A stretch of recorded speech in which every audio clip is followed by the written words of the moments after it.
Hello, and welcome to Between the Lines. I'm Sarah M. Eden. I'm here with Esther Hatch, Tracy Hunter Abramson, and Sean and Bessie. Today we have what I hope will be a really fun topic. We talk a lot on this podcast about being authors and what that looks like and entails, and some of the aspects of that. But today I want to talk about being readers, because we are all readers. I think it'd be very hard to be an author and not also be a reader, which got me thinking, what kind of reader were you like as a kid? Growing up, were you that voracious reader who always had a book with you? Were you more of a casual whatever reader? Were you really reluctant? Like, what was your reading like when you were young? I think I qualify as an avid reader when I was young. And when I look back, this is my criteria. I was one of those kids that had the flashlight underneath the covers in bed because they didn't want their parents to know they were still awake reading when they went to bed. So I think that means I'm in the avid category. And because I grew up in the UK, a lot of the books that I loved and read over and over again are not very well known here. But as a young child, I read almost everything that Enid Blyton wrote, and she wrote many, many children's books. The Secret Seven and the Famous Five series, and they were fabulous. And then Arthur Ransom, when I got a little bit older, he wrote a series that a friend and we just play acted those characters as it was just a whole nother world. And then as a teenager, I loved reading especially romantic suspense that was set during World War II. And I think that is actually where I first gained my love for mixing history and fiction, which is what I now love to do with my writing. So I think my dad hid my flashlight by the time I was 5. Like, they were locked away in the garage and I didn't have access. But yeah, I definitely fell into that avid reader. I always had a book with me. Probably went to the school library like every day or two for a new book. And even like, I remember being in 3rd grade, and this is going to make everyone laugh because I'm the not research person. I used to sit down. I remember going through all the encyclopedias, and I'd find a topic I liked, and I would read every single page. Like, I looked at all the birds, and like I could tell you what the birds looked like, and then I would find a new topic, and like, which snake do I not want to pick up? When we go to the cabin, and so it was everything I could get my hands on, I was just absorbing. I love that. I think it's not a surprise that all of us, so far, at least I'm pretty sure, and maybe all of us, were voracious readers as kids. I grew up like on the outskirts of town next to a dairy farm, and we had cherry trees, and we just didn't have good TV reception at all. So we didn't really watch TV. We watched old movies sometimes, but we had like a wall full of books in our basement, and I grew up just reading all the time. Definitely the flashlight kid. Also the kid that was like, my dad worked like shift work. And so he would sometimes come home really late. And I always remember being in bed debating, because our light faced out to the driveway. Like, do I pretend like I'm asleep with the light on, or do I hurry it? Like I think when I was younger, I used to hurry and switch it off and then pretend to be asleep. But then I think as I got older, I realized he would see that light being turned off, and then there's no way I can pretend to be asleep at that point. So I grew up when I was really young. Marguerite Henry and her horse books were like my bread and butter in elementary school. In high school, Jane Eyre, I probably read like every year in high school and would just cry like in the first few chapters, because I just loved her so much as a girl. And but I mean, I just read a lot of variety because we had those books, and that's what we had to do. I read like every single Louis L'Amour book because we had the collection. And those are actually romance novels. I don't know. so it's not a surprise that that's what I write. In my opinion, they're romance novels. But so everything. I love fantasy. Terry Brooks. I read Terry Brooks. I remember his first one was like 600 pages long, and I read it in 6th grade and felt so cool to read like a big book. So, we were the cool kids, absolutely. Yeah, that's what makes kids cool, right? I can say I was never accused of being the cool kid. You are now. That's right, just so you know. I don't know, it's kind of an interesting well, an interesting kid. That's actually true. But when it comes to reading, because I loved stories, but I wasn't a reader because I couldn't read. That's a whole different podcast when you're dealing with the learning difficulties and all of that. But I loved stories, and I think that's what kept me from giving up entirely on eventually developing the ability to read. Once, I kind of hit that point where I could read well enough to start reading on my own, then I was absolutely a reader. It took me ages to get through a book, but if you found a book that you loved, then it was worth the effort. And I think that's kind of what in the end helped tip me toward writing, was that realization that different books sing to different people. And I wanted to be able to write books that would be a book for someone like me, where it was worth the effort to read because it was what they were looking for. So I was a reader, but not a reader. Like, there's really no other way to explain it. Which is probably why I was curious where you guys fit.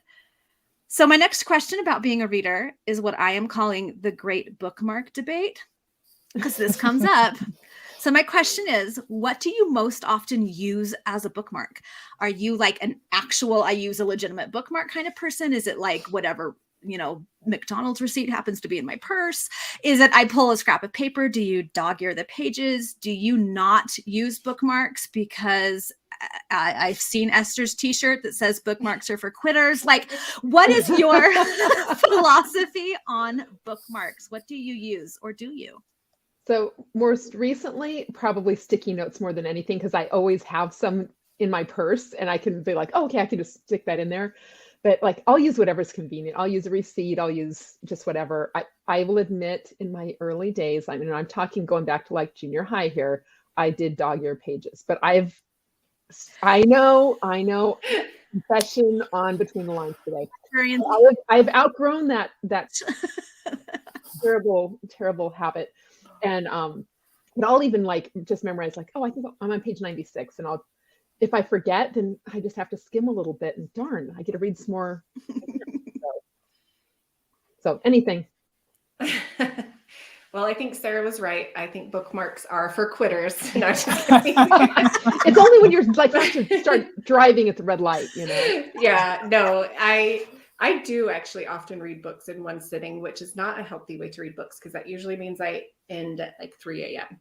So then the next day I'm a big mess. So that is kind of how I read, how I prefer to read, actually.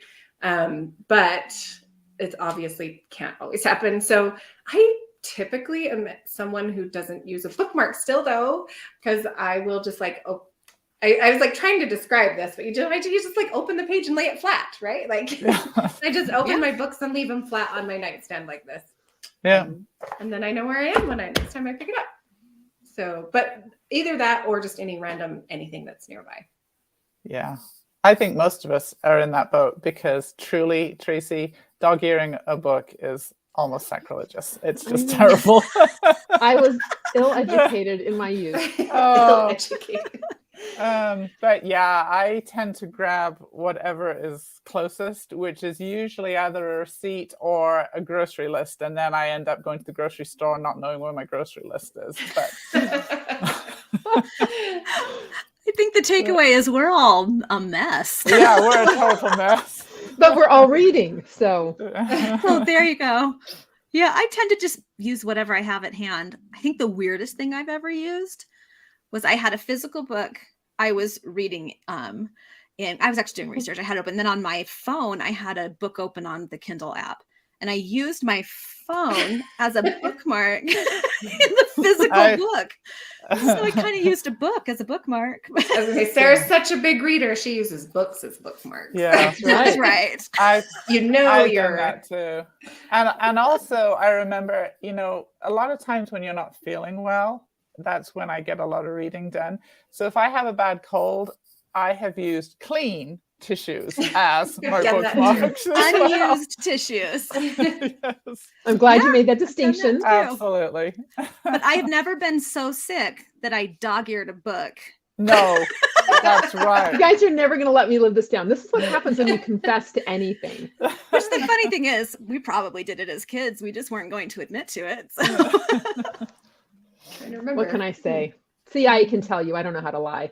There you go. So Okay, well, that brings us to our next great debate for this episode. Ebook, physical book, or audiobook? So for me, my favorite is physical book. Like, to me, that is reading still. And like in the sense of like, it gives me that all encompassing environment and experience that I'm looking for. However, and I have definitely been listening to more audiobooks lately. I think partially because I can do them in smaller segments. Like, I do like to read all in one sitting. I love that. But with an audiobook, I can do it while I'm driving somewhere. Or lately, one of the big perks of audiobooks for me is if I am maybe up reading till 2 or 3 a.m., I can still do that in bed with the lights out. So I do love audiobooks, and I read ebooks too. I read all of them, but that probably my order of preference would be physical, audio, then ebook. Yeah, I love physical books too. I think we all grew up with physical books, and we love seeing our own books when they're created into a physical book. The one time that I really appreciate ebooks is when I travel, because I read fast enough that if I go on a long trip, I know I'm going to need more than one book. And if I can take an ebook reader, it saves me a lot of bulk and weight in my bag. Right. And so I'll use a Kindle when I'm traveling. Right. Yeah. I think I love having physical books. You can see them behind me. But like Esther, I do a lot more audio books than I used to, because I can do it while I'm cleaning or while I'm traveling or in the car. The one time when I really have a preference for ebooks, interestingly enough, is in my reference books. There are quite a few that I own, both the physical and the ebook version, because in the ebook you can search. You have that search function. So if it's like, man, I desperately need to know about the dragoons in the 19th century British warfare, and I can do just a search this book, and so I search for that term and it brings it up for me. So instead of trying to flip through and find it, yes, you can go to the index, but then you're trying to figure out which one. Whereas when you do it in that electronic function, it just gives you a list of all the hits that you get, and you can quickly find the one you're looking for. So I started buying more and more of my reference books in ebook form just for that reason. Brilliant. Yeah, that is. Well, I have to tell you, I can't tell you how many times in my own books I've needed to find something, and I've put it out on Facebook, and somebody's like instantly knows because they're searching their ebook. They search the ebook. And it's like, I need to own all my books on ebook. I don't have them on ebook. Like, there's something wrong with this. But I'm the same way. It's like, I love the physical book. Like, I want to sit down. I want to read it that way. On long road trips, I'll listen to audiobook, but I'm not in the car often enough. I mean, I work like 7 steps from my bedroom. So, it's like, I'm not going to be in a car long enough to use the audiobooks, and I probably don't have the patience to go in and out. So I can normally read a little faster on the other, and I'm the same as Shauna as well. Like, as far as when I'm traveling, an ebook, I'll try to make sure there's something on at least my phone so that I have something I can read, because we know downtime is not a pretty thing. I don't like that. I like to be busy. I like to be busy. Yeah, I want something to do. One of my kids lives about 4 hours away. So I have really started listening to a lot of audiobooks because I make that drive to see her somewhat regularly. So yeah, I think the takeaway from that is we all like the 3 different versions, just for different things. They serve different purposes. So, so we didn't settle the debate is what I'm saying. All of them should be published in all forms. That's what we need. Yes. Perfect. Okay, so here's my next question for you as a reader. Do you read more often in the genre you write or out of it? And also, how often do you get to read for fun? I feel like this is a trick question for me because I write in different genres. So that is also reflected in my reading. I do enjoy reading different genres. And I think the thing that is interesting too is when I have been working on a book in a particular genre, if I had been working on a historical, when I finish that manuscript, I'm craving reading a contemporary. I love the variety. I love to be able to jump back and forth and see and feel something different. So yeah, I love variety, and I try to read 1 or 2 books in between each of the manuscripts that I write, and most of the time I go for something completely different. Yeah.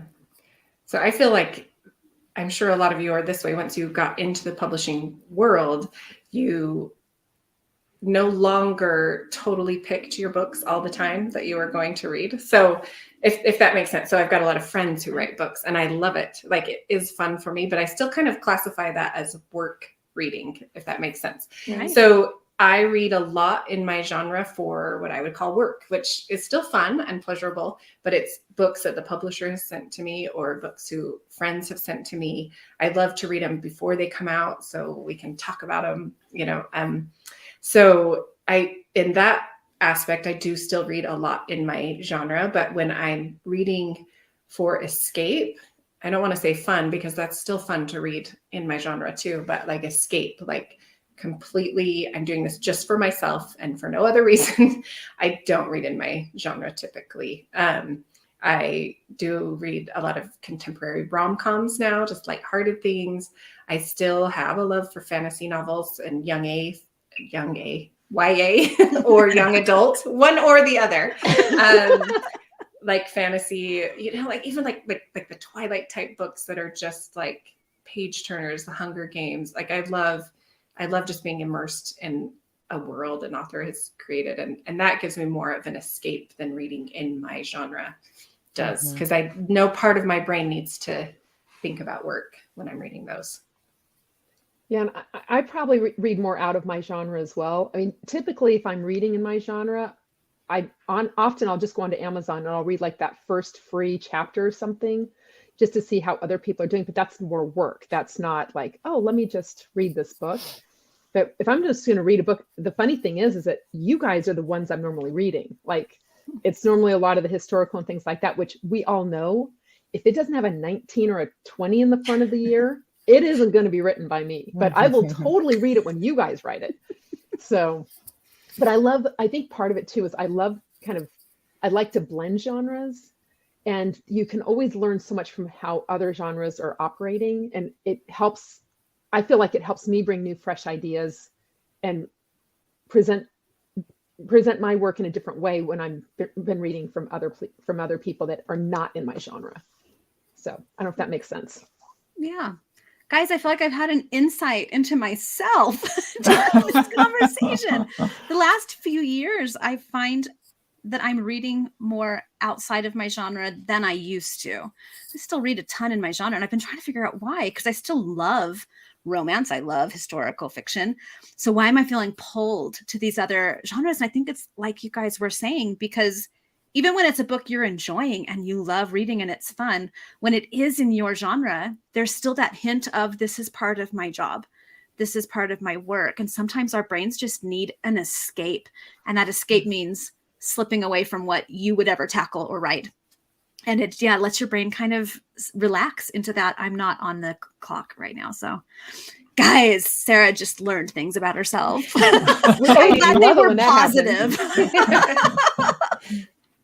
Which so actually funny. brings us to the last question I'm going to ask, since we are all readers and we all read quite a lot. What is a book you've recently read? Obviously not the only book you've recently read, but a book that you would recommend or that you enjoyed.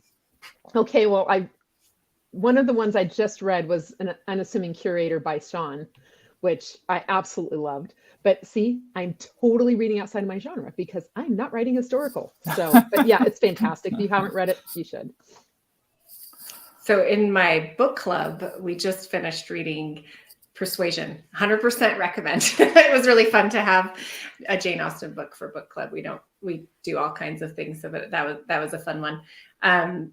And as far as like something just I've read personally, I read Joanna Barker's new one coming out, A Heart Worth Stealing. It was so fun. Like, I messaged her and I was like, I wish this wasn't a single book. I wish you had taken these characters and done like a long mystery that they solved mysteries together for like ages to come. And I could keep visiting them. So I did love that one. That's be excited for that one. It's awesome. And this is actually perfectly timed because I just submitted a manuscript, which means that I've just read a couple of books, and I submitted medieval. So, I had to read something that wasn't medieval. So the first thing I went to was Unseen, which is contemporary romantic suspense by Tracy. And then I read Wyoming Wild, which is a Western written by Sarah. And they were both fabulous, and they were such great escapes, and read them both. And they're both definitely not medieval. No, That exactly. was very much an It was escape. greit. It was so great. Oh, And I love that. Esther will be so happy. Every character wore pants. We recently The posted men to weren't our putting on social their media. hose. No And hose, no hose. Out no of context tunics. quote from Esther about how No. she likes time periods where the men were wearing pants. I just think I would struggle. I mean, I'd find reading that probably, but I'm just saying if I was ever to write, I just don't think I could write my men putting on hose. I don't know. That's a visual I don't want to have. Yeah, which I guess probably mostly you don't write that, but even if you are writing in that time period. No, they're usually already wearing them. Yes. Oh, that's funny. Well, Thank I you for can that, Sean. second the recommendations that we've had because I've read those books too and they're fabulous. Am I allowed to recommend my book too? Yeah, Absolutely. It's so good. Fabulous. Yeah. I got to use the word ain't many, many times and it felt That was wonderful fun. and It did not seem rebellious. like you at all. Yeah. Yeah. I'm actually currently rereading or kind of re-listening to a book that I am being reminded with every chapter how much I love this book. So it's called As You Wish. It was written by Carrie Elwes about the making of the movie The Princess Bride. And he reads the book. He's the narrator for the audio version, and it's just delightful. So I can recommend that one. It's a great escape. It's fun. I think even if you haven't seen the movie, you would enjoy the book. It's lovely. Often books that are about experiences in Hollywood are a little bit scandalous and a little bit, shocking. This one isn't at all. It's just wonderful and uplifting and delightful. So that's my recommendation. Awesome. So that actually leads us to the question I want to toss out to all of our listeners out there. I would love to know, well, yes, of course, I always look for book recommendations, but more, I would like you to help us settle the great bookmark debate. What do you use as a bookmark? Have you ever, gasp, dog-eared a book? Have you used anything stranger than another book as a bookmark? We would love to know. So come leave us a comment on our social media or on this video on YouTube. We would love to hear from you. And we absolutely hope to see you next time on Between the Lines.